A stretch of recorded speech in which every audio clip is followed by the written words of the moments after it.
seja muito bem-vindo ao nosso Tribuna ao vivo nesta sexta-feira. Obrigado por aceitar o nosso convite. Eu que agradeço. Esses números que eu passei são números assim bastante alarmantes. São verídicos mesmo e é tudo isso de volume de crimes virtuais que temos no Brasil? Sim. Boa noite, Fábio. Boa noite. Realmente é um crescimento avassalador, principalmente pela utilização, né, dos meios virtuais, das mídias, de tudo, né, WhatsApp, etc. Então, sim, de fato, esse número tem crescido cada dia mais. Esse ano ainda a gente não obteve o censo ainda, mas vai beirar mais ou menos aí 50 milhões a 60 milhões. Meu Deus do céu. Bom, para que o telespectador, a telespectadora que estão nos acompanhando possa entender melhor, o que é exatamente considerado crime virtual? Na verdade, o crime virtual eu prefiro conceituar como sendo crime cibernético. Tá. Virtual por quê? Dá aquela ideia de não ocorreu, ou algo fictício, algo que não exista. O crime cibernético nada mais é do que um crime, um fato típico, né, descrito em lei, antijurídico. A partir do momento que eu violo aquela lei, eu estou praticando um ilícito penal, e culpável. Eu vou estudar a culpabilidade daquele cidadão. Vou certificar se ele tem condições mínimas de certificar se aquele ato que ele está praticando é ilícito ou não. E cibernético porque é cometido ou pelo meio virtual ou por utilização desse meio virtual. Então, esse é o conceito que a gente tem se utilizado. Agora, quando que o Brasil começou, infelizmente, a dar esses números altos, esse salto no ranking dos crimes virtuais? Olha, a partir da utilização da internet, né, da maciça utilização da internet, a gente começou a ter certos problemas dessa natureza. O criminoso, ele acompanha a sociedade. Então, se eu migrar todas as minhas atividades para um ambiente sistêmico virtual, esse cidadão vai estar perquirindo esse mesmo percurso. Então, o que acontece se eu pratico um ilícito no mundo real hoje em dia, a partir do momento que eu começar a utilizar cada vez mais os meios tecnológicos, os sistemas, o indivíduo vai migrar pela facilidade, pelo anonimato, pela prática de se camuflar. Esse é o ponto mais crucial da prática dos ilícitos cibernéticos. Ele fica escondido ali, Exatamente. É isso? Ele é difícil de ser identificado. Não é que é impossível, mas a gente tem um caminho longo a percorrer até a sua identificação. Tá. Bom, desses crimes, quais são os mais comuns que a gente pode elencar aqui? O que a gente tem se deparado, de fato, são os crimes patrimoniais e os crimes contra a honra. Então, nós temos aqui crimes de furto mediante fraude, estelionatos, temos também os crimes contra a honra, injúria, calúnia e difamação. Né? Hoje em dia, a pessoa tira foto, posta uma foto nude, etc. Então, tudo isso começa a ter uma proporção muito grande e, diante desse cenário, a gente tem esses tipos de crime com maior incidência. Em âmbito corporativo, nós temos outros tipos de crime também. Concorrência desleal, alguma pessoa que sai de uma empresa que estava agindo ou praticando suas atividades e leva consigo a base de dados daquela empresa. E aí acaba por cometer um ilícito de concorrência desleal. Doutor Marco Jorge, eu queria saber um pouquinho mais com relação àquela lei de 2012 que estabeleceu exatamente os crimes cibernéticos. Perfeito. Essa lei, ela cobre essas áreas de atuação que o senhor está falando? Perfeito. Essa lei, a chamada Lei Carolina Dickmann, ela suplanta alguns tipos penais, né? Alguns crimes que a gente tem hoje em dia na nossa codificação. Quais são eles? Invasão de dispositivo eletrônico, tá? A interrupção do sistema informático, e ela trouxe também a alteração da falsificação de documento particular. Né? Ela inseriu ali no seu parágrafo único o cartão de crédito como sendo um objeto particular e pode ser fraudado. Essa lei trouxe esse bojo.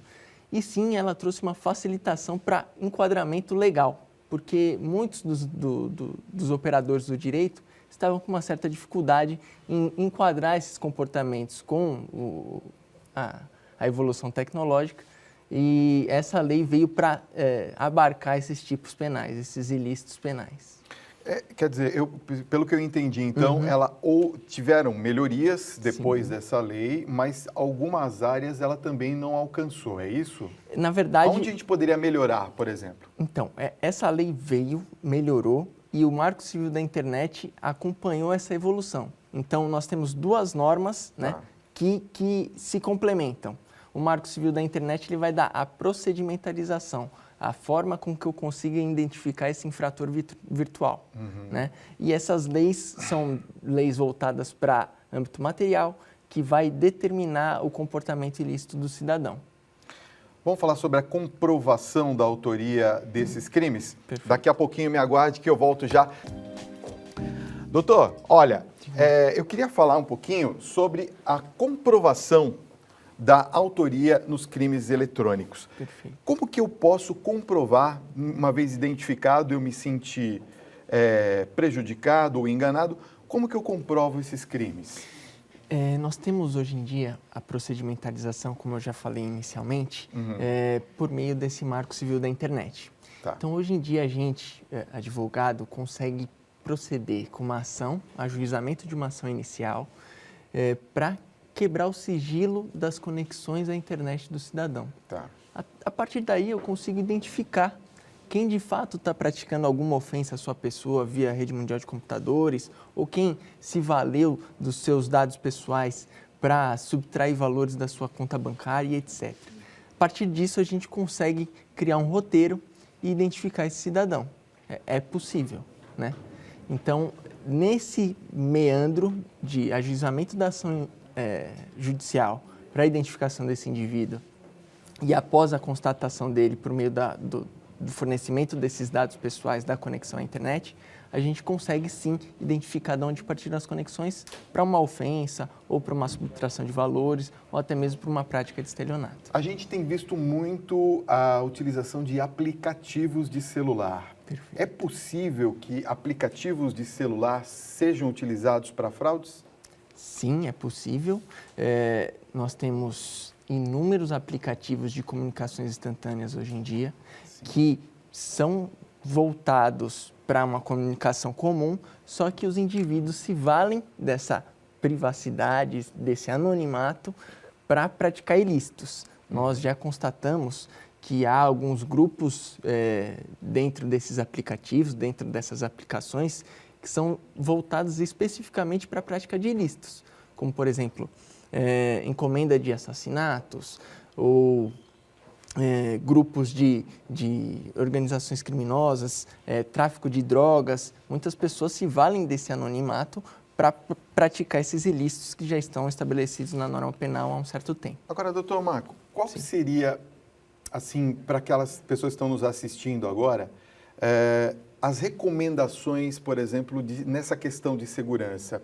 Por onde que a gente começa? Porque, normalmente, por exemplo, no caso de aplicativos, a gente baixa de uma loja autorizada, vamos dizer assim. Então, alguém colocou aquele aplicativo lá.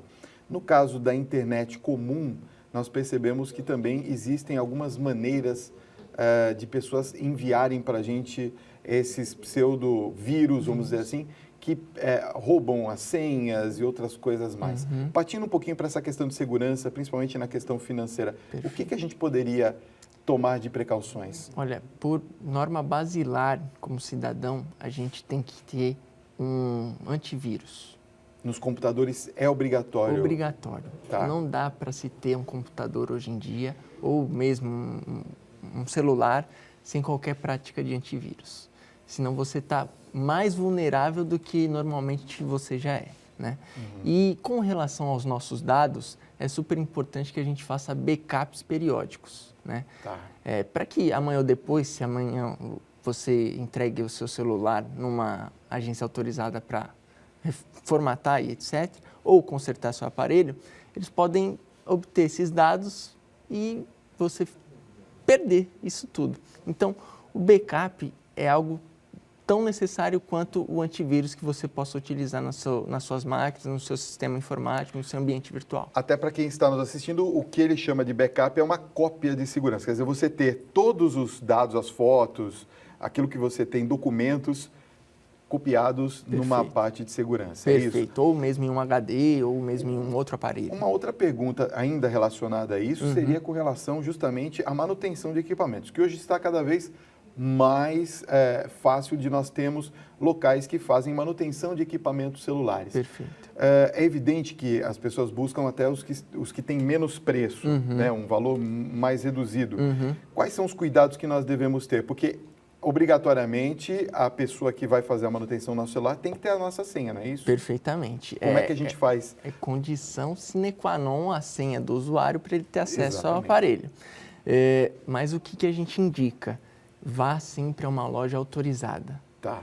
Não vá em qualquer loja, em uma loja, enfim, de bairro ou uma loja que você não tem conhecimento. Vá em uma loja autorizada, vinculada ao seu aparelho, vinculada à marca do seu aparelho, para que você possa, sim, ter maior segurança, maior credibilidade para que essas empresas façam essa análise, essa reforma, esse conserto no seu aparelho tecnológico. Olha, dias 11 a 14 de setembro tem um evento chamado Crimes Eletrônicos acontecendo na sede da Associação dos Advogados de São Paulo. Ele é aberto ao público? Perfeito. Dia 11 a 14 de setembro nós temos o curso, né, de crimes eletrônicos e ele está vinculado à Associação dos Advogados de São Paulo, mas é um curso aberto a todas as pessoas, sejam elas associadas ou não. Então, as pessoas podem acessar o site www.asp.org.br e na aba de cursos você vai conseguir identificar esse curso que a gente está comentando. São 4 dias de curso com especialistas na matéria. Vamos falar um pouco de audiências públicas vinculadas ao WhatsApp, vamos falar de comprovação e autoria de materialidade dos crimes eletrônicos. Vamos falar de princípios norteadores da internet, como você pode regulamentar e como você pode atuar perante esses ramos. E basicamente isso. A gente está à disposição de vocês. Doutor Marco Jorge Eugli Guimarães, muito obrigado pela sua presença nessa noite. Foi um prazer recebê-lo aqui. Prazer é todo nosso. Muito obrigado por ter vindo. Boa noite.